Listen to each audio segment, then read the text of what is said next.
إن الحمد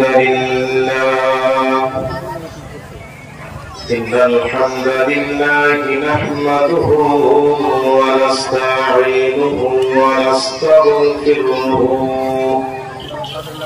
ونعوذ بالله من شرور أنفسنا ومن سيئات أعمالنا من يهده الله فلا مضل له ومن يضلله فلا هادي له وأشهد أن لا إله إلا الله وحده لا شريك له وأشهد أن محمدا عبده ورسوله أما بعد أعوذ بالله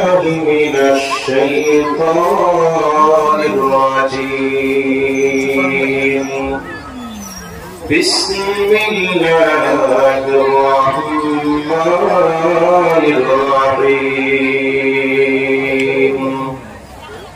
قل يا عبادي الذين أسرفوا على أنفسهم لا تقنطوا من رحمة الله وقال رسول الله صلى الله عليه وسلم كل بني آدم خطاء وخير الخطائين من التوابون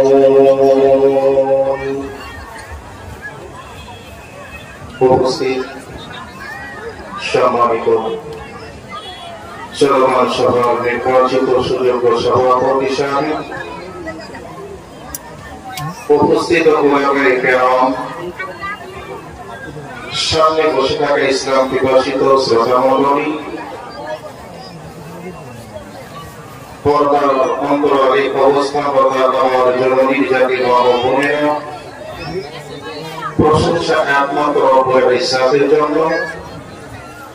তিনার শিখানো ভাষা থেকে একটি বাক্যের মাধ্যমে প্রশংসা আদায় করি, সকলে বলি আলহামদুলিল্লাহ। তারই পরে শান্তি বর্ষিত হোক নবী মুহাম্মদ রাসূলুল্লাহ সাল্লাল্লাহু আলাইহি ওয়াসাল্লামের উপর। আল্লাহুম্মা আমিন। আল্লাহুম্মা সাল্লি আলাইহি আল্লাহুম্মা বারিক আলাইহি। আপনাদের সম্মুখে কোরআনুল কারীম থেকে একটি আয়াতে কারিমা পরিবেশন করেছি, হাদিসে নববী থেকে একখানা হাদিস পরিবেশন করেছি। কোরআন এবং হাদিসকে সামনে রেখে অল্প সময়ের মধ্যেই একটা গুরুত্বপূর্ণ বিষয়ের উপরে তত্ত্ববহুল আলোচনা দেওয়ার চেষ্টা করব ইনশাআল্লাহ। ওমা তৌফিক ইল্লা বিল্লাহ। বক্তব্য শুরু করার আগেই ছোট্ট মতো কয়েকটি কথা আপনাদেরকে বলছি।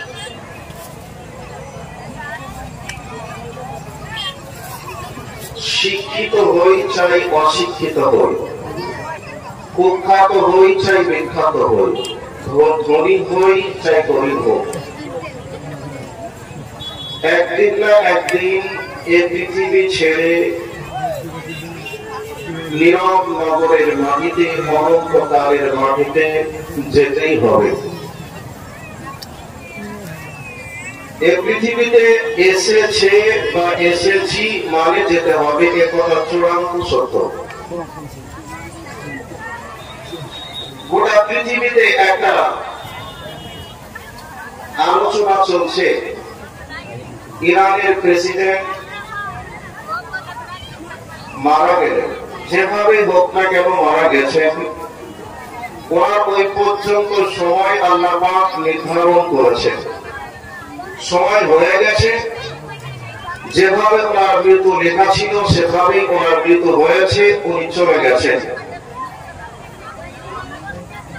তো ইরানের প্রেসিডেন্ট, ইরান একটা শক্তিশালী দেশ, সেই দেশের একটা প্রেসিডেন্ট হওয়ার পরেও তিনি এ দুনিয়াতে থাকতে পারলেন না, চলে গেলেন। এখন কথা হলো, দুনিয়ার সবাই সম্পদ যত ছিল সব পড়ে থাকলো, চলে যেতে হলো খালি হাতে নিরমনগর মাটিতে। তো ঠিক আমাদেরকেও একদিন এভাবেই চলে যেতে হবে। কবরে যাওয়ার সময় নেক আমল যদি আমাদের থাকে তাহলে বাঁচার রাস্তা আছে, নেক আমল যদি না থাকে বাঁচার কোনো উপায় নেই, বাঁচার কোনো পথ নেই। তো আমাদেরকে কবরে যাওয়ার পূর্বে আমাদের জীবনের পাপগুলিকে ক্ষমা করা বা পাপগুলিকে মাফ চেয়ে নেওয়ার ব্যবস্থা আমাদেরকে করতে হবে। যেমন শ্বাস হাত থেকে ঢেল ছুড়ে দিলে যেমন ঢেল ধরা যায় না, দেহ থেকে শ্বাস বন্ধ করে পাপ ঠেকানো যাবে না। কবরে যাওয়ার আগে আগেই আমাদের পাপগুলিকে আল্লাহ সুবহানাহু ওয়া তাআলার দরবারে চোখের পানি ফেলে অজরে কান্না করে জীবনের পাপগুলিকে ক্ষমা চেয়ে দিতে হবে। যদি ক্ষমা চেয়ে যেতে পারি তাহলে আমাদের জন্য রয়েছে জান্নাত, ক্ষমা চেয়ে না যেতে পারি তাহলে আমাদের জন্য রয়েছে জাহান্নাম। আমি আপনাদের কাছে যে বিষয়টা নিয়ে আলোচনা করব এই বিষয়টি হবে তওবা। এ বিষয়ে আপনাদের কাছে অল্প সময়ের মধ্যে কিছু কথা বলার, আলোচনা করার চেষ্টা করব। যারা এখানে বসে আছেন সকলে গভীর আগ্রহ নিয়ে কথাগুলিকে শোনার চেষ্টা করবেন, মানার নিয়তে ইনশাআল্লাহ আপনার উপকার হবে বলে মনে করি। আল্লাহর নবী সাল্লাল্লাহু আলাইহি ওয়াসাল্লামের মতো মহান মানুষটি, যিনার আগের পাপ ক্ষমা, পরের পাপ ক্ষমা, সেই মানুষটি পর্যন্ত দিনে 70 বার পর্যন্ত ইস্তেগফার করতেন, আল্লাহর কাছে ক্ষমা চাইতেন। অন্য বর্ণনায় এসেছে আল্লাহর নবী দিনে 100 বার পর্যন্ত আল্লাহর কাছে ক্ষমা চাইতেন। কোন মজলিসে বসে থাকতে থাকতে আল্লাহর নবী ইস্তেগফারের দোয়া 70 বারের অধিক তিনি বলতেন। তাহলে যেই ব্যক্তির জীবনে পাপ বলে কি জিনিস নেই বা পাপ বলে কি জিনিস ছিল না, এরপরেও আল্লাহর কাছে ক্ষমা চাইতেন 70 বারেরও বেশি। অন্য হাদিসে এসেছে 100 বারের অধিক তিনি আল্লাহর কাছে ক্ষমা চাইতেন। আবার কোন সময় তিনি মজলিসে বসে থাকতে থাকতেই ইস্তেগফারের দোয়া 70 বারের উপরে তিনি বলতেন।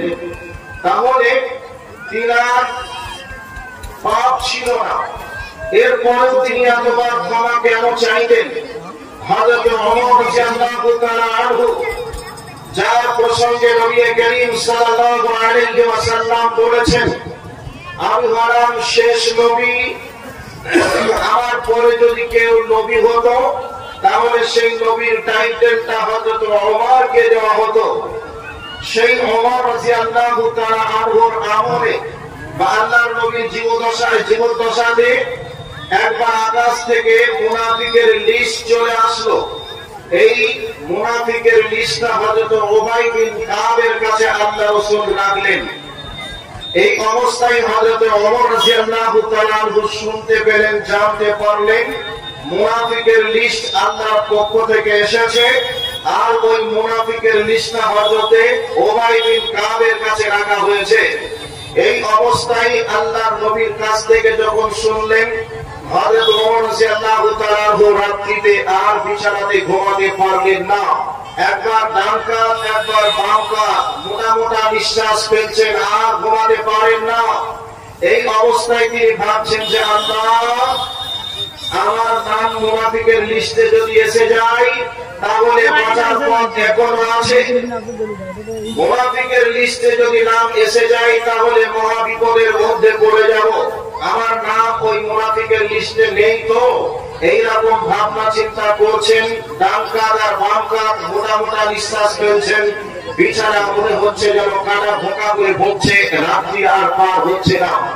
শেষ পর্যন্ত হযরত ওমর রাদিয়াল্লাহু তাআলা আস্তে আস্তে হাঁটতে শুরু করলেন, আর তিনি ফুঁকে ফুঁকে কান্না করতে করতে উবাই বিন কাবের বাড়ির দুয়ারে পৌঁছালেন।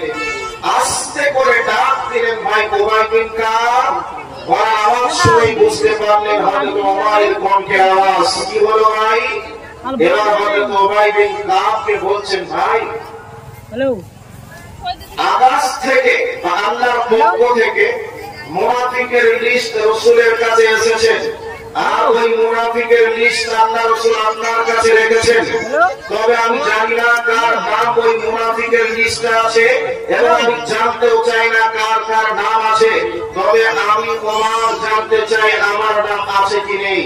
যদি থাকে তাহলে আল্লাহর ভয়ে কেঁদে কেঁদে কেঁদে কেঁদে চোখের পানি ছেড়ে দিয়ে মুনাফিকের লিস্ট থেকে নামটা কাটার মতো ব্যবস্থা করব। আর যদি না আসে তাহলে আমার সুস্থির বিশ্বাস করব।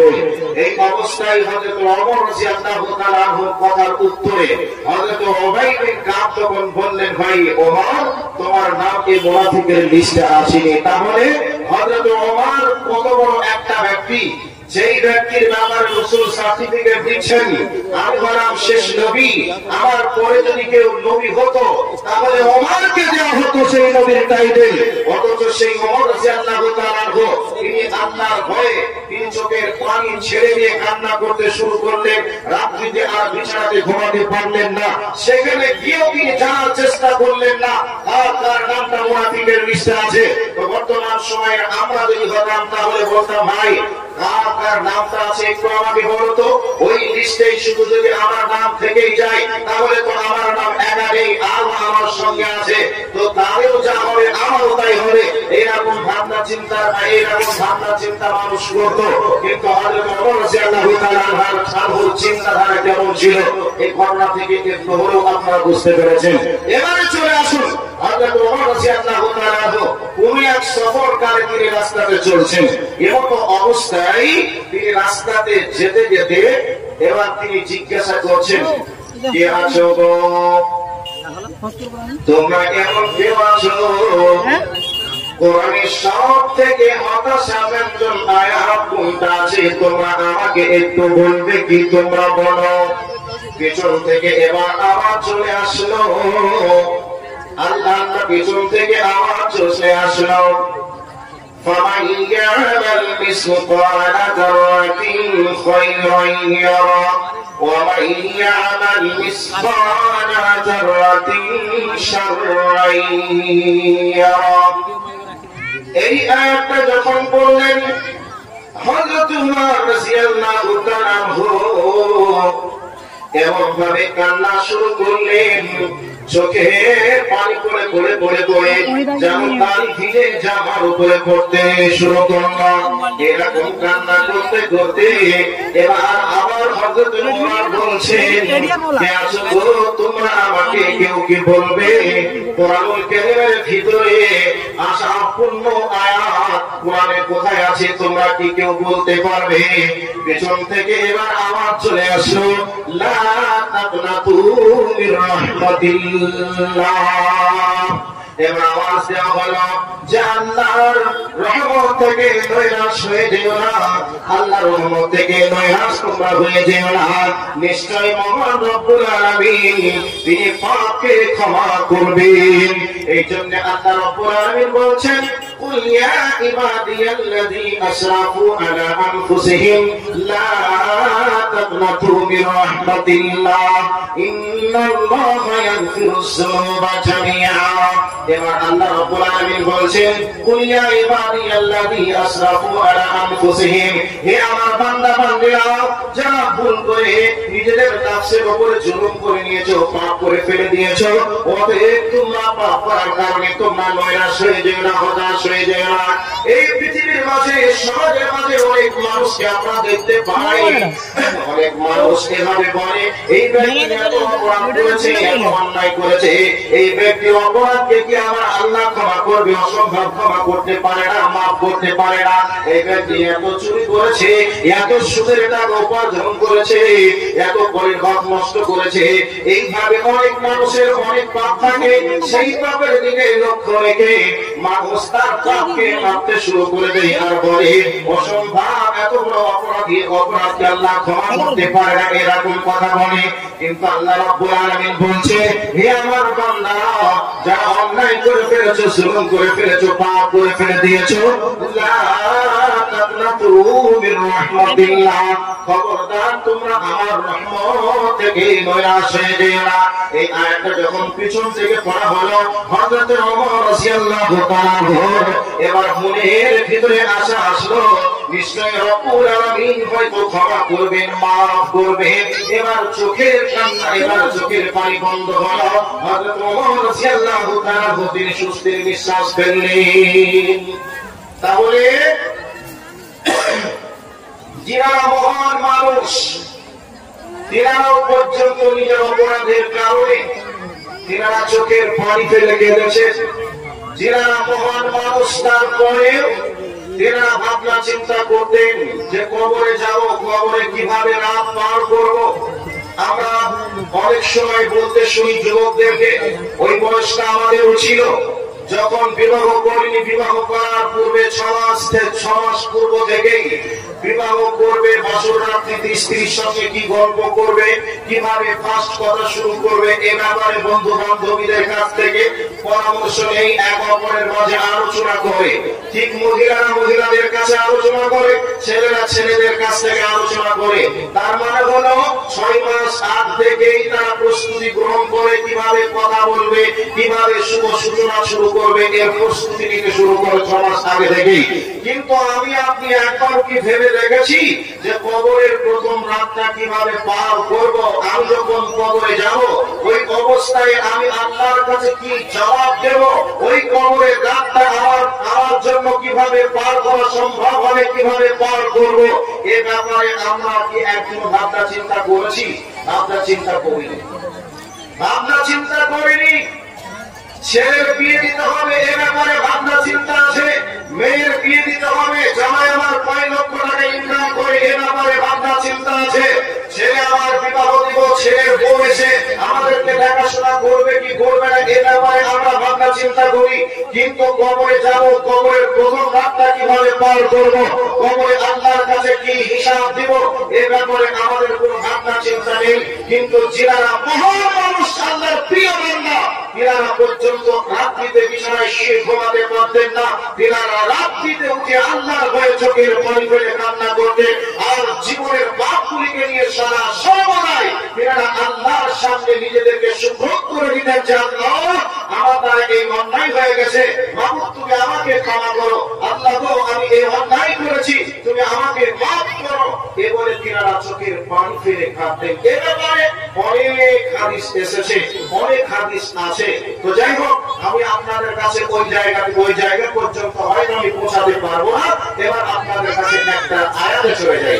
যারা হজ করতে গেছেন, হজে গেছেন, এরা হয়তো বা দেখেছেন, ওই জায়গাতে দেখবেন রুকনি ইয়ামানি থেকে হাজারে আসওয়াদের মিডিলে কাবার গিলাফে সোনার সুতা দিয়ে দেখবেন কোরআনের অনেকগুলি আয়াত লেখা আছে। ওই আয়াতের মধ্য থেকে একটা আয়াত আছে সূরা তওবা 82 নম্বর আয়াত। আল্লাহ পাক ওই আয়াতের মধ্যে কি বলতে চেয়েছেন? ওয়া ইন্নী গাফফারুন। আল্লাহ পাক কোরআনুল কারীমের মধ্যে বলতে চেয়েছেন যে আমি মহান রব, আমি তোমাদেরকে ক্ষমা করব। এবার আল্লাহ পাক বলছেন ক্ষমা যদি পেতে হয়, ক্ষমা যদি চাইতে হয়, তাহলে তোমাদেরকে কি করতে হবে? তওবা করতে হবে। তওবা করার পরে তোমাদেরকে আমল সালেহ করতে হবে, ভালো আমল করতে হবে। ভালো আমল যদি তোমরা করো, তাহলে আমি আল্লাহ তোমাদেরকে হিদায়াত দান করব বা হিদায়াতের উপরে তোমরা থাকতে পারবে। তো ওই আয়াতটা ওখানে লেখা কেন হয়েছে? ওই আয়াতের মধ্যে বান্দাদেরকে আল্লাহ সুবহানাহু ওয়া তাআলা তিনি আশা দিতে চেয়েছেন যে বান্দা তোমরা অপরাধ করেছো, তোমাদের অপরাধগুলিকে আমি ক্ষমা করব। ক্ষমা পেতে হলে তোমাদেরকে তওবা করতে হবে। তওবা করে বসে থাকলে চলবে না, তোমাদেরকে ভালো আমল করতে হবে। ভালো আমল করার পরে তোমাদেরকে হিদায়াতের উপরে অবিচল থাকতে হবে। তাহলে আমি আল্লাহ তোমাদেরকে ক্ষমা করব, তোমাদের পাপগুলিকে আমি আল্লাহ মাফ করব। এবার আমরা অপরাধ করি, এ ব্যাপারে রাসূল করিম সাল্লাল্লাহু আলাইহি ওয়াসাল্লাম তিনি বলছেন কুল্লু বানি আদম, আল্লাহর নবী বলছেন কুল্লু বানি আদম খাতাউন ওয়া খায়রুল খাতাইনা মিনাত তাওয়াবুন। আল্লাহর নবী বলছেন আদম সন্তান মানে অপরাধী। এই আদম সন্তান অপরাধী, তবে অপরাধীদের মধ্যে উত্তম অপরাধী সেই যে ব্যক্তি অপরাধ করার পরে আল্লাহর কাছে ক্ষমা চাই, আল্লাহর কাছে ফিরে আসে। আমরা অপরাধ করি, অপরাধ করার পরে আমরা আল্লাহর কাছে ক্ষমা চাইতে জানি না, আমরা আল্লাহর কাছে ক্ষমা চাই না। আল্লাহর নবী বলছেন কুল্লু বানি আদম খাতাউন। আল্লাহর নবী বলছেন প্রত্যেকটা আদম সন্তানই অপরাধী। এরপরে আল্লাহর নবী বলছেন ওয়া খায়রুল খাতাইনা মিনাত তাওয়াবুন। আর অপরাধীদের মধ্যে ওই ব্যক্তি হচ্ছে উত্তম অপরাধী যে ব্যক্তি অপরাধ করার পরে আল্লাহর কাছে ক্ষমা চায়। এবার একটা হাদিস আপনাদেরকে শোনালাম, এবার আর জায়গাতে চলে আসি।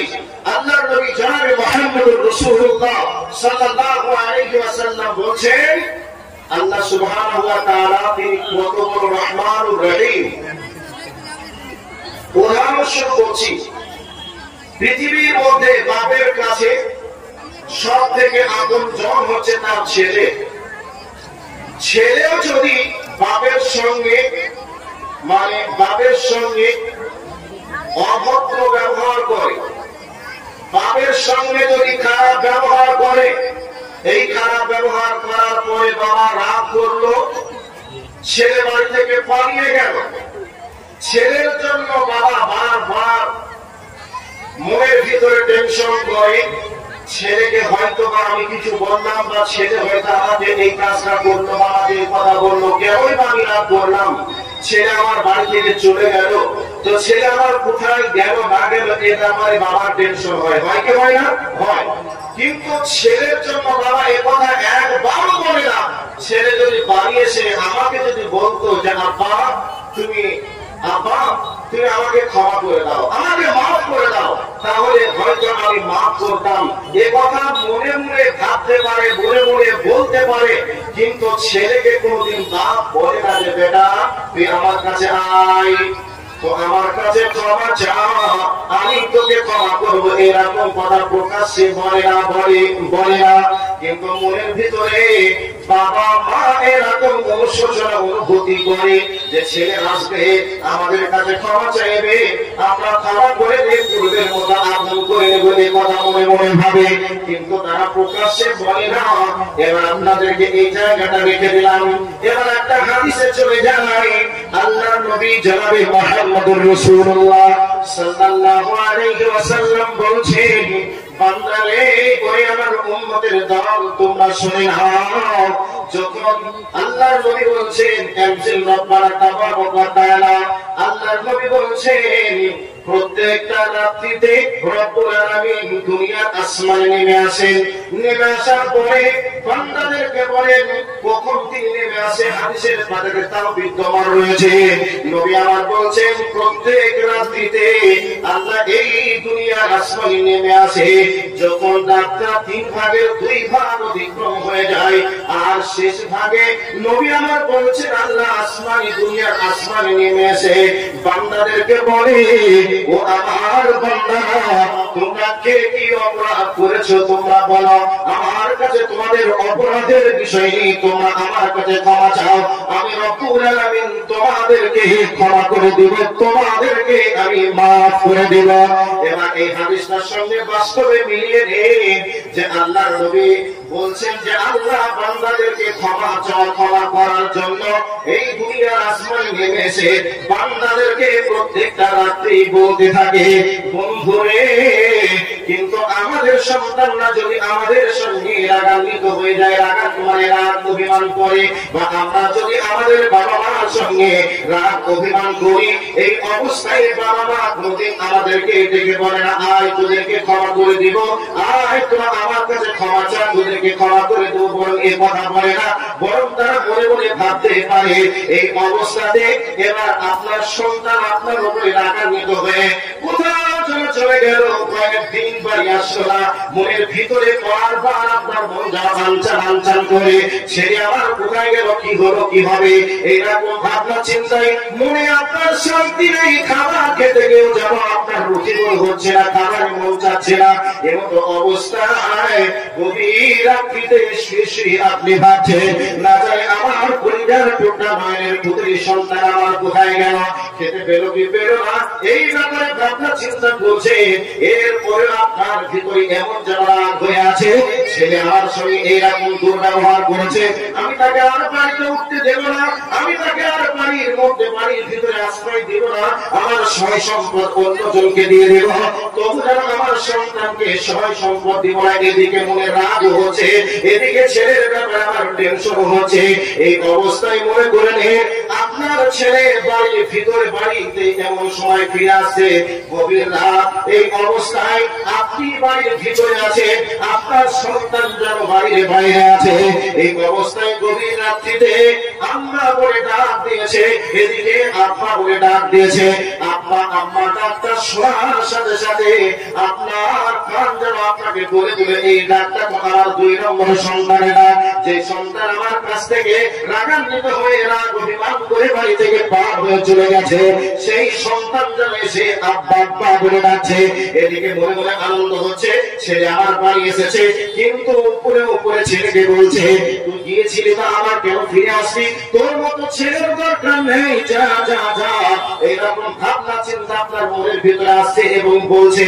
এই অবস্থায় আপনার সন্তান যদি দেওয়ালের বাইরে থেকে বা দরজার বাইরে থেকে আব্বা আব্বা বলে কাঁদে, আব্বা আব্বা বলে ডাকে, আর আপনি বাড়ির ভিতরে আছে, পৃথিবীতে এমন কোন নিষ্ঠুর বাপ আছে বলুন তো, ওই বাপকে সন্তানের ডাক শুনে ঘরের দরজা বন্ধ করে দিয়ে ঘরের ভিতরে থাকতে পারে?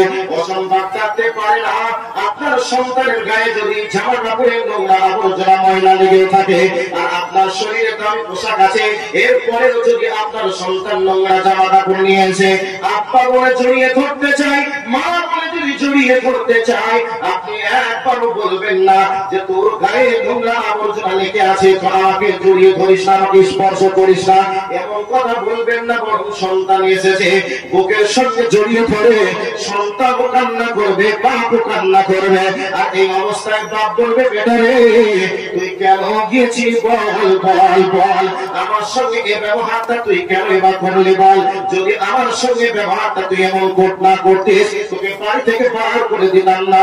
সন্তান এবার বলবে, আব্বা আমি ভুল করেছি, অন্যায় করে ফেলে দিয়েছি। এ কথা যখনই বলবে, সন্তানের অন্যায় স্বীকার করার সাথে সাথে বাপ তখন বলবে, ছেলেরাই বাপের কাছে ভুল করে অন্যায় করে, ওতে আর ভবিষ্যতে যেন এমন করবি না। এ কথা বলে সন্তানের সঙ্গে বাপের আগের যা মিল ছিল সেই রকম ভাবে মিল হয়ে যায়, হয়ে যায়, কে যায় না হয়ে যায়, হয়ে যাওয়ার কথা হয়ে যাবে। বন্ধুরে আমার, বাপের সঙ্গে সন্তানের যতই ভাব ভালোবাসা হোক না কেন, যতই প্রেম ভালোবাসা হোক না কেন, যতই মায়া আদর যত্ন থাকুক না কেন, কিন্তু বান্দার থেকে আল্লাহর নবী বলছেন, এই দুনিয়ার বুকে আল্লাহ রাব্বুল আলামিনের 100টা দয়া রয়েছে, 100টা দয়ার মধ্যে একটা দয়া, একটা রহমত এই দুনিয়ার বুকে নবীজি বলছেন পাঠিয়েছেন। আর ওই দয়া, ওই মায়াকে গোটা পৃথিবীতে যত প্রাণীকুল আছে সমস্ত প্রাণীকুলের মধ্যে তিনি বন্টন করে দিয়েছে। আর মহান প্রভু আল্লাহর কাছে তিনি 99টা রহমত, 99টা দয়া তিনি তিনার কাছে মজুদ করে রেখে দিয়েছে। বান্দা যখন ভুল পথে চলে, অন্যায় পথে চলে, তখন আল্লাহ রাব্বুল আলামিন বলতে চান, ওরে আমার বান্দারা তোমরা ভুল পথে চলছো, তুমি অন্যায় করেছো, তুমি ভুল পথে চলিও না, অন্যায় পথে চলিও না। তুমি আমার গোলাম, আমি হলাম তোমার রব। অতএব তুমি অন্যায় পথে চলছো কেন? তুমি অন্যায়ের থেকে ন্যায়ের দিকে চলে এসো। এই জন্য রব্বুল আলামিনের নবী বলছেন, আল্লাহ রব্বুল আলামিন দুনিয়ার আসমানে প্রত্যেক দিন নেমে এসে বলেন, ওরে আমার বান্দারা, তোমাদের কার কি প্রয়োজন আছে তোমরা বলো, আমি আল্লাহ তোমাদের প্রয়োজনকে পূরণ করব। বলো তো কার কি কে কি অপরাধ করেছ, বলো আমি আল্লাহ তোমাদের অপরাধকে ক্ষমা করব, তুমি বলো। এইভাবে প্রত্যেকটা রাত্রিতে রব্বুল আলামিন দুনিয়ার আসমানে নেমে এসে বান্দাদেরকে ডাক দিতে থাকে, চলে আয়, আমি আল্লাহ তোদেরকে ক্ষমা করে দিব, মাফ করে দিব। প্রত্যেকটা দিন এভাবে আল্লাহর নবী এসে, আল্লাহর নবী বলছেন প্রত্যেকটা রাত্রিতে বান্দাদেরকে আল্লাহ রাব্বুল আলামিন তিনি এভাবে ডাকতে থাকেন। অপর একটি হাদিসে এসেছে আল্লাহর নবী বলছেন যে আল্লাহ রাব্বুল আলামিন তিনি তিনার দয়ার হাতকে, ক্ষমার হাতকে তিনি রাত্রিতে প্রসারিত করে রেখে দেন, যে আমার বান্দারা দিনের বেলায় অন্যায় করবে, দিনের আলোতে, সূর্যের আলোতে অন্যায় করবে, আর রাতের অন্ধকারে উঠে তারা আমার কাছে ক্ষমা চাইবে চোখের পানি ফেলে। আমি আল্লাহ তাদেরকে ক্ষমা করার জন্য আমি আমার দয়ার হাতটাকে, আমি আমার রহমতের হাতটাকে তাদের জন্য আমি প্রসারিত করে রেখে দিই। আমার নবী কি বলছেন, দিনের বেলায় আল্লাহ তিনি তিনার ক্ষমার হাতকে, দয়ার হাতকে তিনি প্রসারিত করে রেখে দেন, যে আমার বান্দা রাতে গোপনে তারা অন্যায় করবে, অন্যায় করার পরে আবার তারা দিনের বেলায় গিয়ে আমার কাছে ক্ষমা চাইবে, যে আল্লাহ আমি অপরাধ করেছি, তুমি আমাকে ক্ষমা করো, তুমি আমাকে মাফ করো। এই করে আল্লাহর কাছে ক্ষমা চাইবে বলে আল্লাহ তিনি তিনার দয়ার হাতকে, ক্ষমার হাতকে তিনি দিনেও প্রসারিত করে রেখে দেন, রাত্রিতেও প্রসারিত করে রেখে দেন। শুধু বান্দা আমার কাছে ক্ষমা চাইবে, আমি আল্লাহ তাকে ক্ষমা করব। এ কথা নবীজি বলছেন। কাজে আমরা অপরাধ করেছি, মানুষ মাত্র অপরাধ করবে, তো অপরাধ করে আল্লাহর কাছে ক্ষমা না চাওয়াটা সব থেকে বড় অন্যায়, সব থেকে বড় জুলুম। আমরা অপরাধী মানে আমরা মানুষ, মানে আমরা কম এবং বেশি অপরাধ করব। তো অপরাধ করার জন্য নবীজি পারমিশন দেয়নি, বা আল্লাহ পারমিশন দেয়নি, কিন্তু আল্লাহ তিনি বোঝাতে চেয়েছেন তোমার অপরাধ যতই বড় হোক না কেন, আমার ক্ষমা তোমার কাছে অনেক বড়। কাজে তুমি অপরাধ করে তুমি নৈরাশ হয়ে বসে থেকো না, তুমি বরং আমার কাছে ক্ষমা চাও, আমি আল্লাহ তোমাকে ক্ষমা করব। এবার কোন পথ হারা বান্দা যখন আল্লাহর কাছে ক্ষমা চাই, আল্লাহর কাছে মাফ চাই, তখন রব্বুল আলামিন কত খুশি হন, কত আনন্দিত হন। এভাবে একটা হাদিস এসেছে। সে হাদিসটা কি?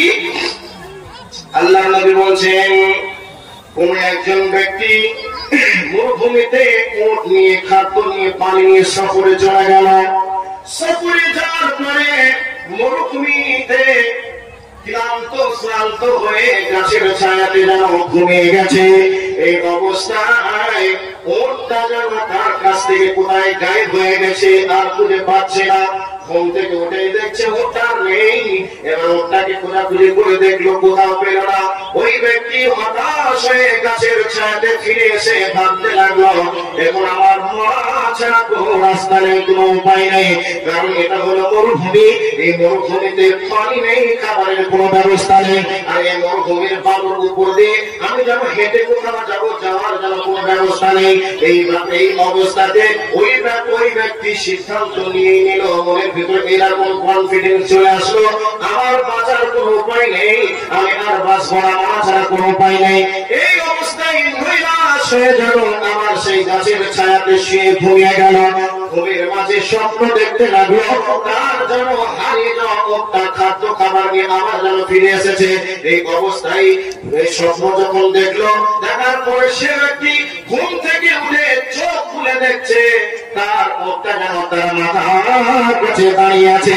এই অবস্থায় খুশি হয়ে আল্লাহকে বলছে, রব্বুল আলামিন, আমি হলাম তোমার রব, আর তুমি হলে আমার বান্দা। তার মানে হলো তার খুশির কারণে আনন্দে তার ভাষাও যেন পরিবর্তন হয়ে গেছে। তার মানে হলো আল্লাহকে বোঝাতে চেয়েছে, আল্লাহ গো তুমি হলে আমার বান্দা, আর আমি হলাম তোমার রব। এ কথা খুশিতে আনন্দে বলে দিয়েছে। নবী আমার বলছেন, অপরাধী ব্যক্তি ওই অপরাধের রাস্তাকে যখন বন্ধ করে দিয়ে সে যখন ন্যায় রাস্তা ধরে নেবে, এই অবস্থায় ওই খারাপ ব্যক্তির থেকে রব্বুল আলামিন বেশি খুশি হয়ে যান, বেশি আনন্দিত হয়ে যান। এবার আল্লাহ রব্বুল আলামিন বলছে, বান্দারে তোমাদেরকে আমার কাছে তওবা করতে হবে, তোমাদেরকে আমার কাছে ক্ষমা চাইতে হবে, তওবা চাইতে হবে, তওবা করতে হবে। তুবু ইলাল্লাহি তাওবাতান নাসুহা। আল্লাহ রাব্বুল আলামিন বলছে, বান্দারে তোমরা আমার কাছে খালিস নিয়তে তওবা করবে। আমি যে অপরাধ করেছিলাম এই অপরাধ আর করব না।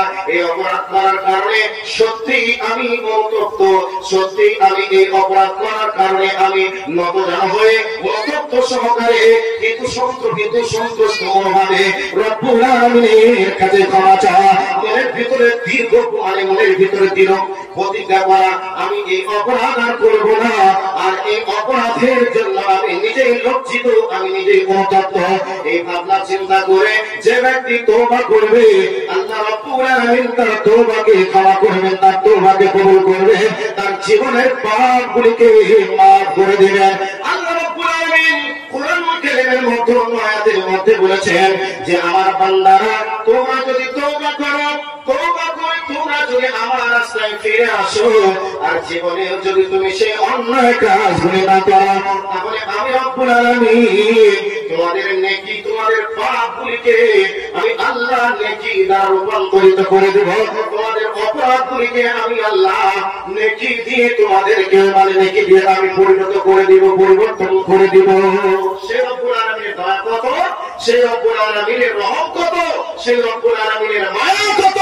বান্দাদেরকে বলতে চেয়েছে, বান্দা তোমরা যদি আমার কাছে তওবা করে ফিরে আসো, অন্যায়গুলি অন্যায়ের গেট, অন্যায়ের দরজাগুলিকে যদি বন্ধ করে দাও, আর তওবা করে যদি আমার রাস্তায় ফিরে আসো, তোমার অতীতের পাপগুলিকে আমি আল্লাহ নেকি দ্বারা পরিবর্তন করে দিব।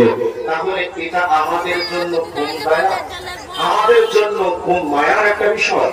কাজেই আমরা অপরাধ করে বসে থাকবো আর কবরে চলে যাব, আমাদেরকে জাহান্নামে যাওয়া লাগবে।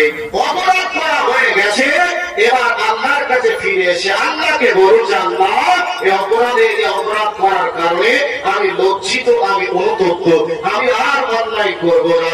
এবার অন্যায় রাস্তা ছেড়ে দিয়ে ভালো কাজ আপনি করতে শুরু করলেন, আল্লাহ আপনার পাপগুলিকে ক্ষমা করবেন, মাফ করবেন। কাজেই আমাদেরকে আল্লাহ রাস্তায় ফিরে আসতে হবে। আমি আজকে এই বক্তব্যের বিষয়টি নিয়ে উপস্থিত হওয়ার কারণ একটাই, যে আজকে আপনাদের এই এলাকাতে হয়তো কয়েকদিন থেকে বৃষ্টি হচ্ছে, কিন্তু বেশ কিছুদিন কয়েকদিন পূর্বে গোটা পশ্চিম বাংলার প্রায় জেলাতে বৃষ্টির অভাবে অনেক টিউবওয়েলের পানি বন্ধ হয়ে গেছিল। মাঠের ফসলগুলি যেন নিচের দিকে দিনের দিন উপরের দিকে না উঠে নিচের দিকে বসে যাচ্ছিল। এই পরিস্থিতির উপরে কথা বলার জন্য এই বক্তব্য বিষয়টি উপস্থিত হয়েছি। এবার আপনাদের কাছে টাইম ওভার হয়ে গেছে, ছোট্ট করে এবার একটা আয়াত বলছি। যখনই দুর্ভিক্ষ এসেছে, যখনই মহাবিপদ এসেছে, এই অবস্থায় যখনই ইসলামিক স্কলারদের কাছে গেছেন সমাধানের জন্য, তখনই তেনারা বলতেন যে তোমরা আল্লাহর কাছে তওবা করো, আল্লাহর কাছে ফিরে এসো, তাহলে আল্লাহ রাব্বুল আলামিন তোমাদেরকে বৃষ্টি প্রদান করবে। এ ব্যাপারে আল্লাহ সুবহানাহু ওয়া তাআলা তিনি বলছেন, ফাকুলতু আস্তাগফিরু রাব্বাকুম ইন্নাহু কানা গাফফারা ওয়া ইউরসিলিস সামাআ আলাইকুম মিদরারা ওয়া ইউমদিদকুম বিআমওয়ালিন ওয়া বানিনা ওয়া ইয়াজআল লাকুম জান্নাতিন ওয়া ইয়াজআল লাকুম আনহারা। বৃষ্টির অভাব হযরত নূহ আলাইহিস সালামের জামানাতেও হয়েছিল। সেই বৃষ্টির অভাবের সময় মানুষজন বলেছিল বৃষ্টির অভাবে এই অবস্থা, তখন নূহ আলাইহিস সালাম বলেছিলেন যে তোমরা আল্লাহর কাছে তওবা করে ফিরে এসো, তওবার মাধ্যমে বৃষ্টি আসবে। একটা দিক গেল। নাম্বার 2, আল্লাহর নবী জনাবে মুহাম্মদ রাসূলুল্লাহ সাল্লাল্লাহু আলাইহি ওয়াসাল্লামের জামানাতে একজন ব্যক্তি এসে বলছেন, ইয়া রাসূলুল্লাহ, পানির অভাবে আমাদের মাঠের ফসলগুলি যেন একেবারে পুরো শেষ হয়ে গেল, আমাদের পশু পাখিগুলিও যেন মরে শেষ হয়ে গেল। হে রাসূল, আপনি আমাদের জন্য পানির জন্য একটু দোয়া করুন। আল্লাহর নবী জুম্মার নামাজের সময় পানির জন্য দোয়া করলেন, বৃষ্টি শুরু হলো। পরের জুম্মার দিনে ওই ব্যক্তি অথবা অন্য কোনো একজন সাহাবী এসে বলছেন, ইয়া রাসূলুল্লাহ, বৃষ্টি, এত বৃষ্টি হয়েছে যেই বৃষ্টিতে আমাদের মাঠের ফসলগুলি একেবারে ডুবে পচে নষ্ট হয়ে গেল, কাজে আপনি দোয়া করুন। আল্লাহর নবী দোয়া করলেন, বৃষ্টি বন্ধ হয়ে গেল। মেঘ এমন মেঘ হয়েছিল, আকাশ দেখা যাচ্ছিল না, রাস্তাঘাট ছিল যাচ্ছিল না।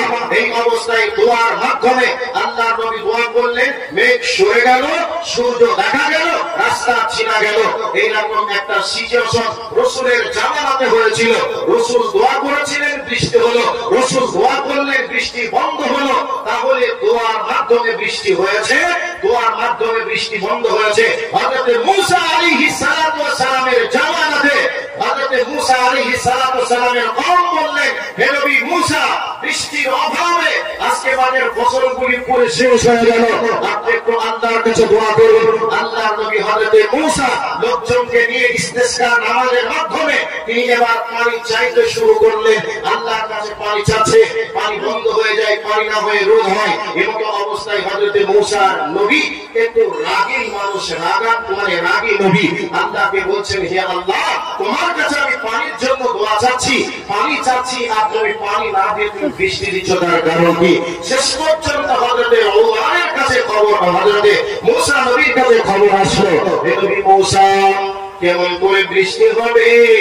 তোমার এই মুসল্লিদের ভিতরে, তোমার এই দলের মধ্যে এমন একটি অপরাধী ব্যক্তি আছে, যে অপরাধী 40 বছর ধরে এত আমার নাফরমানি করেছে, এত অন্যায় করেছে, একটা মিনিট নেই যে আমাকে সে খুশি করেছে, সন্তুষ্ট করেছে।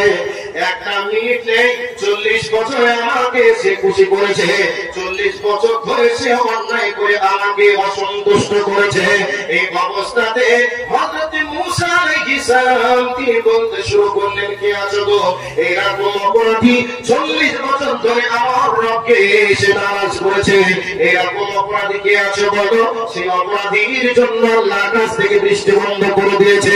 ওই ব্যক্তি মনে মনে ভাবতে শুরু করলে, আল্লাহ গো, আমি 40 বছর ধরে এত নাফরমানি করেছি, এত অন্যায় করেছি, যে অন্যায়ের শেষ নেই, অন্যায়ের কোনো ভাষা নেই, এত অন্যায় করেছি। মাবুদ গো, 40 বছর ধরে তুমি আমাকে মানুষের মাঝে অপমানিত করনি, আজকে তুমি যদি আমাকে অপরাধী করো, অপমানিত করো, তাহলে আমার মান সম্মান নষ্ট হয়ে যাবে। মাবুদ গো, আজ থেকে আমি আমার পাপের দরজাগুলিকে বন্ধ করে দিলাম, আর অপরাধ করবো না, পাপ করবো না, দয়া করে তুমি আমাকে ক্ষমা করো, আর আমার মান সম্মানকে তুমি রক্ষা করো। এবার বৃষ্টি শুরু হয়ে গেল। হযরত মূসা আলাইহিস সালাম আবার আল্লাহকে বলছে, রব্বুল আলামিন, এক্ষুনি তুমি বললে বৃষ্টি হবে না, ওই অপরাধের কারণে আবার তুমি বৃষ্টি দিলে কেন, তুমি বলো। এই অবস্থায় হযরত মূসাকে রব্বুল আলামিন বললেন, হে নবী মূসা, তোমার ওই উম্মত, তোমার ওই কওম এতদিন ধরে আমার কাছে অপরাধ করেছিল, এখন তার অপরাধগুলিকে আমার কাছে ক্ষমা চেয়ে নিল, আমি আল্লাহ তার অপরাধগুলিকে ক্ষমা করে দিলাম, আর এই জন্য আমি আল্লাহ তাকে এই জন্য আমি বৃষ্টি প্রদান করলাম। নবী মূসা এবার বলছে, রব্বুল আলামিন, ওই ব্যক্তিকে আমি দেখতে চাই, তুমি আমাকে দেখিয়ে দাও। আল্লাহ রব্বুল আলামিন বলছে, নবী মূসা রে, 40 বছর ধরে তার অপরাধকে আমি ঠেকে রেখেছিলাম, মানুষের মাঝে আমি মানুষকে আমি দেখাতে দিইনি, মানুষকে আমি দেখতে দিইনি, অপরাধী হিসাবে মানুষের চোখে আমি প্রমাণ করতে চাইনি। অতএব সেই ব্যক্তি ক্ষমা চেয়ে আমার কাছে মাফ চেয়ে নিয়েছে, আর আমি তাকে তোমার কাছে অপরাধী হিসাবে প্রমাণ করে তার মান সম্মানকে আমি নষ্ট করতে চাই না। তার আমি রব, আর সে আমার বান্দা, আমি এই জায়গাতে সীমাবদ্ধ করে রেখে দিলাম। তওবা করেছে, ক্ষমা চেয়েছে, বৃষ্টি এসেছে। এবার একটা কথা বলে দিয়ে মেন জায়গাতে যাচ্ছি। একটা হাসান বসরি রাহমাতুল্লাহ আলাইহির যুগে তিনি এই অবস্থায় হাসান বসরির কাছে তিনটে গ্রুপের মানুষ আসলো। একটা গ্রুপ বলছেন, হে হাসান বসরি, বৃষ্টির অভাবে আমাদের মাঠের ফসলগুলি নষ্ট হয়ে গেল। আর একজন লোক আসলো, হে হাসান বসরি, আমাদের ছাগল গরুগুলি আজকে তাদের স্তনের দুধ বন্ধ হয়ে গেল। ছাগলে, ওটে, গরুতে তাদের স্তন থেকে দুধ দিচ্ছে না, আমরা দুধ পান করতেও পারছি না, তাদের বাচ্চারা দুধ পাচ্ছে না। অতএব আপনি একটু পানির জন্য দোয়া করুন। আর একটা গ্রুপ আসলো, এবার হযরত হাসান বসরিকে বলছেন, ও হাসান বসরি, আমরা আমাদের গ্রামের মানুষ 1 বছর হয়ে গেল বিবাহ করেছে, বিবাহ করার পরে 1 বছরের মধ্যে কারোর বাচ্চা হয়নি। অতএব আল্লাহর কাছে আপনি দোয়া করুন যাতে করে আমাদের বাচ্চা হয়ে যায়। এই অবস্থায় হযরত হাসান বসরি রাহমাতুল্লাহ আলাইহি তিনি বললেন, ফাকুনতুস্তাগফিরু রাব্বাকুম ইন্নাহু কানা গফফারা ওয়া ইউরসিলিস সামাআ আলাইকুম মিদরারা ওয়া ইউমদিদকুম বিআমওয়ালিহি ওয়া বানিনা ওয়া ইয়াজআল লাকুম জান্নাতিন ওয়া ইয়াজআল লাকুম আনহারা। হাসান বসরি বলেছিলেন, ওগো আমার গ্রামের মানুষ তোমরা শোনো, ওগো এলাকার মানুষ, তোমরা 1 বছর হয়ে গেছে বিবাহ করেছো, এখনো তোমাদের বাচ্চা হয়নি। তার মানে হলো তোমরা অপরাধ করেছো, অন্যায় করেছো, তোমাদের রব তোমাদের উপরে নারাজ হয়ে গেছে। অতএব তোমরা আল্লাহর কাছে তওবা করে ফিরে এসো। আর তওবা করে ফিরে আসলে রব্বুল আলামিন তোমাদেরকে সন্তান দান করবেন। এরপরে যারা বলেছিল, ওগো হাসান বসরি, আমাদের ছাগলের স্তনে দুধ নেই, আমাদের গরুর স্তনেও দুধ নেই, আমাদের ওটের স্তনেও দুধ নেই, অতএব আপনি দোয়া করে দেন যাতে করে আমাদের জন্য বৃষ্টি এসে আমাদের ছাগল গরুগুলি সতেজ হয়ে আবার আগের মতো যেন দুধ দেয়। এই অবস্থায় হাসান বসরি বলেছিলেন, ফাকুনতুস্তাগফিরু রাব্বাকুম ইন্নাহু কানা গফফারা ওয়া ইউরসিলিস সামাআ আলাইকুম মিদরারা ওয়া ইউমদিদকুম বিআমওয়ালিহি ওয়া বানিনা। হাসান বসরি বলেছিলেন, ওগো আমাদের এলাকার মানুষেরা তোমরা শোনো, তোমরা আল্লাহর কাছে তওবা করো, আল্লাহর কাছে ক্ষমা চাও, আল্লাহর কাছে ক্ষমা চেয়ে তওবা করে আল্লাহর কাছ থেকে তোমরা তোমাদের মাল সম্পদের জন্য তোমরা আল্লাহর কাছে দোয়া করো। নিশ্চয় আল্লাহ রাব্বুল আলামিন তোমাদের সম্পদ দান করবেন, তোমাদের মাল ভর্তি ফসল তিনি দান করবেন।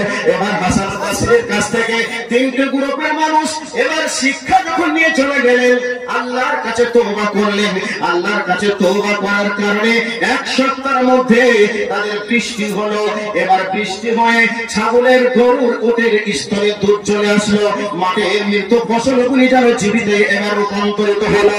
এবার কিছুদিন পরে যাদের বিবাহ করার পরে সন্তান আসছিল না, তারা কিছুদিন পরে এসে হাসান বসরিকে বলছে, ওগো হাসান বসরি, আমরা যারা বিবাহ করেছিলাম অনেকের স্ত্রী আজকে গর্ভবতী হয়েছে, অনেকেই হয়তো কিছুদিন পরে আমরা সন্তানের বাবা মা হতে পারবে। এবার হাসান বসরি বললেন, ওগো আমাদের এলাকার মানুষ তোমরা শোনো, রব্বুল আলামিন বলছে, তোমরা যদি আল্লাহকে না সন্তুষ্ট করে নাও, তোমরা যদি পাপ কাজে লিপ্ত হয়ে যাও, তাহলে রব্বুল আলামিন তোমাদের জন্য আকাশের পানিকে বন্ধ করে দেবে। একটা হাদিসে কুদসিতে এসেছে, ওয়াসাদাতি সুনামুনিয়াল মাতার, যখন দুনিয়াতে ব্যভিচার নামক অপরাধটা বেড়ে যাবে, আল্লাহ রাব্বুল আলামিন আকাশের পানিকে বন্ধ করে দিবেন। আল্লাহর নবী জনাব মুহাম্মদুর রাসূলুল্লাহ সাল্লাল্লাহু আলাইহি ওয়াসাল্লাম বলেছেন, যখন মানুষেরা যাকাত দেওয়াকে বন্ধ করে দিবে, তখন রব্বুল আলামিন আকাশের পানিকে বন্ধ করে দিবে। তবে বৃষ্টি কখন হয়? বৃষ্টি হওয়ার পিছনে কারণ রয়েছে। নবী আমার বলছেন, এই পৃথিবীতে যদি চতুষ্পদ প্রাণী না আসতো, কত চতুষ্পদ প্রাণী না থাকতো, আকাশ আর কোনদিন বৃষ্টি আর বর্ষণ করতো না। আজকে আপনারা বৃষ্টি পেয়েছেন, বৃষ্টি পাওয়ার কারণে আজকে আপনাদের আনন্দের নিঃশ্বাস পড়ছে, আনন্দ আপনাদের চলছে। আমাদের এলাকায় এখনো তেমন বৃষ্টি হয়নি, বৃষ্টির জন্য মানুষ এখনো পর্যন্ত ত্রাহি পড়ছে। বৃষ্টির কি প্রয়োজন মানুষ এখন অনুভব করতে পারছে। সেই জন্য হাদিস প্রমাণ করছে দুনিয়াতে ব্যভিচার নামক অপরাধ বেড়ে গেলেই আল্লাহ আকাশের পানিকে বন্ধ করে দিবেন। আর নবীজি বলছেন যখন মানুষেরা যাকাত দেওয়াকে বন্ধ করে দিবে তখন আল্লাহ পাক আকাশের পানিকে বন্ধ করে দিবেন। তো বৃষ্টি কেন হয়? এই পৃথিবীর মাঝে অগণিত চতুষ্পদ প্রাণী আছে যাদের মুখের দিকে তাকিয়ে আল্লাহ রাব্বুল আলামিন বৃষ্টি প্রদান করেন। কাজেই আমার বক্তব্য সার্বিক যা হলো এটাই যে আমরা অপরাধ করেছি এ কথা ঠিক। কুল্লু বানি আদম খাতাউন ওয়া খায়রুল খাতাইন মিনাত তাওয়াবুন। প্রত্যেকটা আদম সন্তানই অপরাধী। এই অপরাধীদের মধ্যে উত্তম অপরাধী সেই যে ব্যক্তি অপরাধ করার পরে আল্লাহর কাছে ক্ষমা চায়। কাজে আমরা ভুল করেছি, আমাদের ভুলগুলির ব্যাপারে আল্লাহর কাছে ক্ষমা চেয়ে নিতে হবে। আর ক্ষমা না চেয়ে যদি আমরা দুনিয়াতে থাকি আল্লাহর পক্ষ থেকে আযাব গজব আসবে, মরার পরে জাহান্নামে যেতে হবে। কাজেই অপরাধ যারা করেছি অপরাধের ব্যাপারে আল্লাহর কাছে ক্ষমা চেয়ে নিব। আর আমরা আমাদের পাপের ব্যাপারে আল্লাহর কাছে চোখের পানি ফেলে কাঁদবো। এই জন্য আল্লাহ রাব্বুল আলামিন বলছে বান্দা, সূরা ফুরকান আয়াত নাম্বার 55, এই আয়াতের মধ্যে আল্লাহ সুবহানাহু ওয়া তাআলা 155 সম্ভবত আয়াতটি, এই আয়াতের মধ্যে আল্লাহ পাক বলছেন যে বান্দা তোমাদের পাপগুলিকে কি তোমরা নেকি দ্বারা রূপান্তরিত করতে চাও?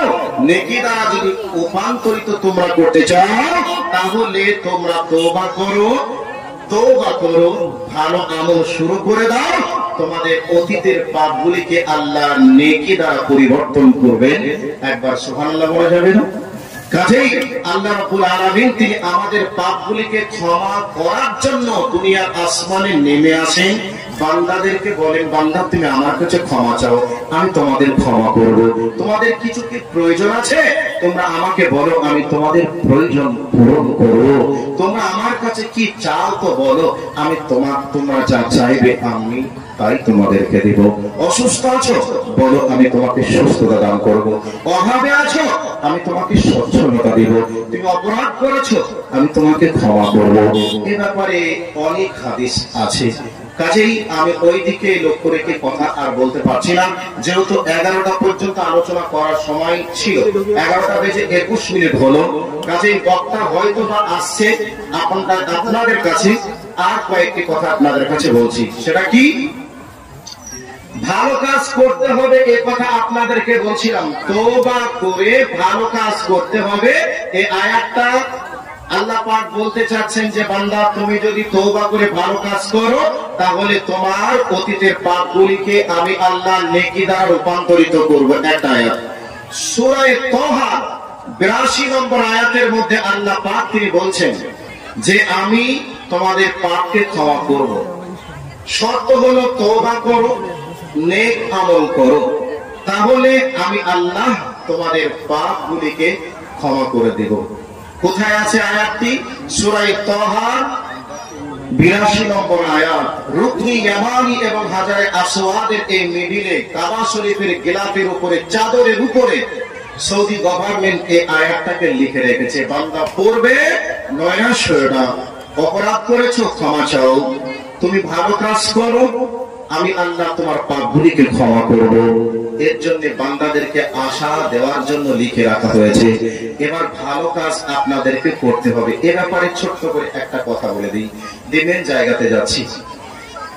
আল্লাহর নবী জামানাতে একজন ব্যক্তি ছিলেন, নাম তার আবু লুবাবা। আরেকজন ব্যক্তি ছিলেন, নাম তার আবু দাহদা। এই আবু দাহদা আর আবু লুবাবা দুই জনের খাজুরের বাগান ছিল। তো দুই জনের মধ্যে আবু লুবাবা হচ্ছেন ইয়াতীম মানুষ। তো ইয়াতীম মানুষ হিসাবে ওই ব্যক্তির মন বলছে যে এখন আমার খাজুরের বাগানকে ব্র্যাকেট দিয়ে পাঁচিল দিয়ে আমাকে ঘিরে নিতে হবে। তো এখন ব্র্যাকেট দিয়ে পাঁচিল দিয়ে যখন ঘিরতে চাইলেন, আটক করতে চাইলেন, তখন তিনি দেখলেন যে ওই আবু দাহদার একটা খাজুরের গাছ ওই সীমানাতে পড়ে যাচ্ছে, যার কারণে প্রাচীর দেওয়াটা সম্ভব হচ্ছে না।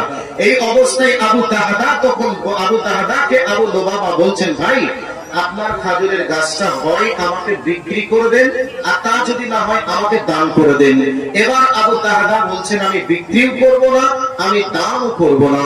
এই অবস্থাতে আবু তাহদা রাদিয়াল্লাহু তাআলা আনহুর কথা শুনে আবু লুবাবা তিনি মসজিদে নববীতে চললেন। মসজিদে নববীতে গিয়ে আবু তাহদা আবু লুবাবা আল্লাহর নবীকে বলছেন, ইয়া রাসূলুল্লাহ, আমি আমার প্রাচীর দিয়ে বাগানকে ঘিরতে গিয়ে একটা খাজুরের গাছের মধ্যে আর হয়ে গেছে ওই আবু তাহদার। কাজেই আমি ওই খাজুরের গাছটা আমি বিক্রি করতে বলছি, তাও বিক্রি করছে না, যদি দান করতে বলছি তাও দান করছে না। এই অবস্থায় আমার করণীয় কি?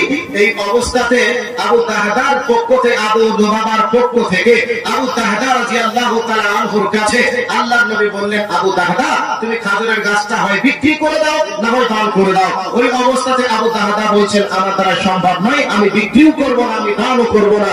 এই অবস্থাতে একজন ব্যক্তি তিনি বসেছিলেন, নাম তার আবু লুবাবা। এই আবু লুবাবা বসেছিলেন, আবু তাহদা রাদিয়াল্লাহু তাআলা আনহু তিনি বসেছিলেন। আবু লুবাবা তখন তিনি বলছেন, আবু তাহদা রাদিয়াল্লাহু তাআলা আনহু তখন বলছেন, ইয়া রাসূলুল্লাহ, যদি এই খাজুরের গাছটি আবু লুবাবা যদি না দেয়, ওই ইয়াতীম বাচ্চাকে বা ইয়াতীম ব্যক্তিকে, তাহলে খাজুরের গাছটা অন্য কেউ যদি একজন দিয়ে দেয়, তাহলেও কি তার জন্য আখিরাতে প্রতিদান রয়েছে? রাসূল বললেন যে একটা খাজুরের গাছ কেউ যদি দেয়, তাহলে আল্লাহ পাক আখিরাতে জান্নাতের ভিতরে একটা খাজুরের গাছ দিবেন, যেই খাজুরের গাছের ছায়ার প্রশস্ততা হবে 70 বছর ধরে একটা দ্রুতগামী একটা প্রাণী দ্রুত গতিতে ছুটবে, তারপরেও ওই গাছের ছায়াকে অতিক্রম করতে পারবে না। আল্লাহর নবীর সামনে আল্লাহর নবীর মুখ থেকে যখন এই কথা আবু তাহদা রাদিয়াল্লাহু তাআলা আনহু শ্রবণ করলেন, সাথে সাথে আবু তাহদা রাদিয়াল্লাহু তাআলা আনহু বলছেন, ইয়া রাসূলুল্লাহ, কেউ যদি দেয় তারপরেও কি এটা হবে? আল্লাহর নবী বললেন, অবশ্যই হবে। এই অবস্থায় আবু তাহদা আবু লুবাবাকে ডেকে বলছেন, হে আবু লুবাবা, আমার ওই খাজুরের বাগান তুমি কি চিনো? আবু লুবাবা বলছেন, ভাই আবু তাহদা, আপনার খাজুরের বাগানের যথেষ্ট মদিনার মাটিতে সুনাম আছে, কে বা না চিনে? অবশ্যই আমি চিনি। সেই খেজুরের বাগানে 600 খাজুরের গাছ আছে, সেখানে একটা কুয়া আছে, আপনার বসত বাড়িও আছে। এই অবস্থাতে আবু তাহদা বললেন, ভাই, আমি আপনাকে ওই বাগান সহ পুকুর সহ আমি আপনাকে দিয়ে দিলাম, বিনিময়ে ওই খাজুরের গাছটা আমাকে আপনি দিয়ে দেন। আবু লুবাবা মনে মনে ভাবছিলেন, হয়তো আমার সঙ্গে মজাক করছেন, আর কি বলছেন। আবু তাহদা বলছেন, ভাই, আমি আর কি করি না, মজাকও করি না, ঠাট্টাও করছি না, আপনার কাছে আমি সত্যই আমি দিতে চাচ্ছি, বিনিময়ে আপনার ওই খাজুরের গাছটা আমি চাচ্ছি। এই অবস্থাতে আবু তাহদার কথা শুনে আবু লুবাবা বলছেন, ভাই, আমি আপনাকে আমার খাজুরের একটা গাছ দিয়ে দিলাম। আবু তাহদাও বলছেন, আমার খাজুরের বাগান সহ যা আছে আমি সব আপনাকে দিয়ে দিলাম। জোরে বলুন, নারে তাকবীর।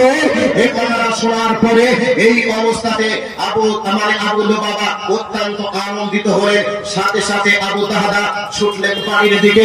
ওনার স্ত্রীকে গিয়ে বলছেন, হে উম্মে তাহদা, এই কথাটা যখন শুনলেন ওনার স্ত্রী তখন বলছেন, স্বামী আমার বাড়ির বাইরে থেকে কেন ডাক দিচ্ছে, বাড়িতে কেন আসছে না? এই অবস্থায় আবু তাহদা তখন বলছেন, ও আমার স্ত্রী, আমি খাজুরের বাগান সহ বাড়ি ঘর সবকিছু আজকে আমি বিক্রি করে দিয়েছি, আর বাড়িতে ঢোকার মতো সুযোগ নেই, কাজেই তুমি ছেলে মেয়ে যা আছে তুমি নিয়ে বার হয়ে চলে এসো। উম্মে তাহদা রাদিয়াল্লাহু তাআলা আনহা তখন তিনি বলছেন, যে আমার স্বামী, আমাদের এত বড় খাজুরের বাগান কে কিনেছে, সেই মহান ব্যক্তিকে আমি দেখতে চাই, শুনতে চাই, একটু নামটা বলা যাবে? এই অবস্থায় উম্মে তাহদাকে আবু তাহদা রাদিয়াল্লাহু তাআলা আনহু তখন বলছেন, ওরে আমার স্ত্রী, তুমি শোনো, জান্নাতের একটা খাজুরের গাছের বিনিময়ে আমি আমার বাগানটা সবকিছু আল্লাহ রাস্তায় বিক্রি করে দিয়েছি, আল্লাহ রাস্তায় আমি দান করে দিয়েছি। ওনার স্ত্রী একটাও কোনো কথা বললেন না, বরং তিনি বললেন, তুমি মহান কাজ করেছো, জান্নাতে একটা খাজুর গাছের বিনিময়ে আমাদের বাগান বাড়ি সহ সব দান করে দিয়েছো, বিনিময়ে আল্লাহর কাছে আমি জান্নাত পাবো। এই আশাতে এবার ছেলে মেয়েদেরকে নিয়ে বাড়ি থেকে বার হয়ে চলে আসলেন। দেখুন তো, জান্নাতের একটা গাছ পাওয়ার জন্য, জান্নাতে একটা গাছের জন্য বাগান সহ সবকিছু আল্লাহ রাস্তায় দান করে দিলেন। কেমন স্ত্রী, কেমন স্বামী, একটা মুখ খুলে কথা বললেন না। আজকে আপনারা যে মসজিদে দান করছেন, এই মসজিদের জন্য আজকে আয়োজিত সভার আয়োজন করা হয়েছে।